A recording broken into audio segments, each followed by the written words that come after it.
Internet, what's up? This is Rob, TechGuySmartBuy.com, and today we're checking out the cameras on the G7 ThinQ. So we know they've changed some things. They've added a few things, and they brought over some features from we last seen from the V30. So we're going to talk about how all this comes together in a few days that we got the chance to play with it.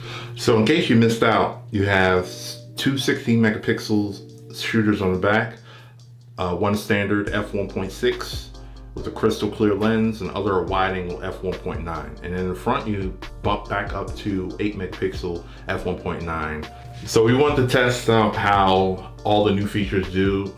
Like I said, it has manual photo, video, as cine video, last seen from the V30. But we want to talk about the regular auto, portrait mode, and the new AI camera mode, or AI cam mode. So in just straight regular auto mode, it definitely seems like they've beefed up their image processing a bit, just a little bit, not massively, but definitely enough to be a lot better than last year's LG smartphones. So you have the option for portrait mode. So their portrait mode works out pretty well for the most part.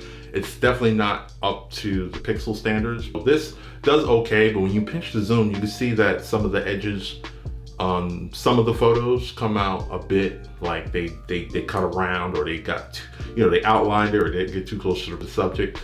And then other times they do a pretty good job. So it's hit or miss. It's okay. If you don't pinch the zoom, you're not going to notice. And then of course you can control how much you want the blur before and after you take the picture. So that's always a good thing.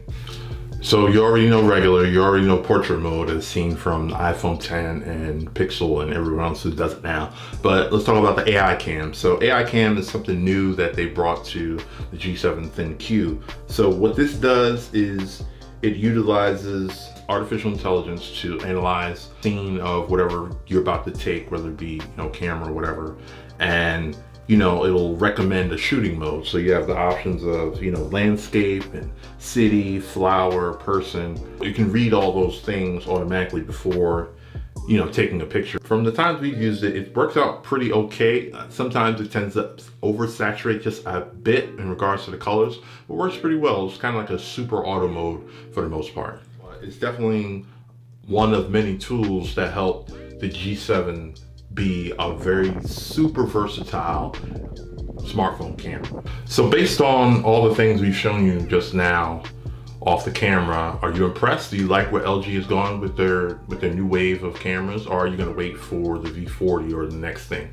Sound off below. Thanks for watching. You could have been anywhere in the world, but you're here with us. Thanks again, and see you next video. Peace.